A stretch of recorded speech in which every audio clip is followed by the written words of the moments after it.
شیخ عبدالحق محدث دہلوی نے فرمایا کہ درود جو ہے ایک ایسی عبادت ہے کہ یہ زبان سے نکلتے ہی بارگاہ الہی میں درجہ قبولیت حاصل کر لیتا ہے، اور فرمایا کہ جب بھی دعا مانگی جائے تو دعا کے اول و آخر میں درود ہو، شروع میں بھی دعا درود ہو، آخر میں بھی دعا ہو درود ہو، اور درمیان کے اندر اپنا مدعا اللہ کی بارگاہ میں عرض کرے، اپنی مراد اللہ کی بارگاہ میں عرض کرے۔ فرمایا کیوں؟ کہا اس لیے کہ درود جب پڑھے گا شروع میں تو مطلب شروع قبول ہو گیا، اور آخر میں درود پڑھا تو آخر بھی قبول ہو گیا۔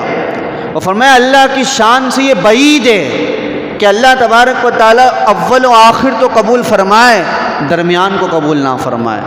تو درود کی وجہ سے آپ کی اپنی مراد بھی پوری ہوگی۔ اسی وجہ سے کہا جاتا ہے کہ دعا کے اندر درود لازمی ہونا چاہیے۔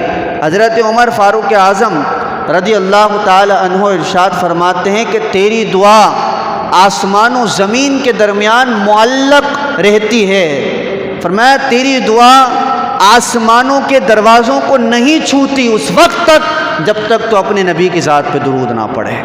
تو درود پڑھنے کا حکم سیدنا عمر فاروق اعظم رضی اللہ تعالی عنہ نے ارشاد فرمایا ہے۔ تو فرمایا تو دعا تو قبول بھی نہیں ہوتی، اوپر ہی نہیں جاتی دعا، آسمانوں تک نہیں پہنچتی جب تک حضور کی ذات پہ درود نہ پڑھا جائے۔ تو درود پڑھنے کو اپنا معمول بنائیں۔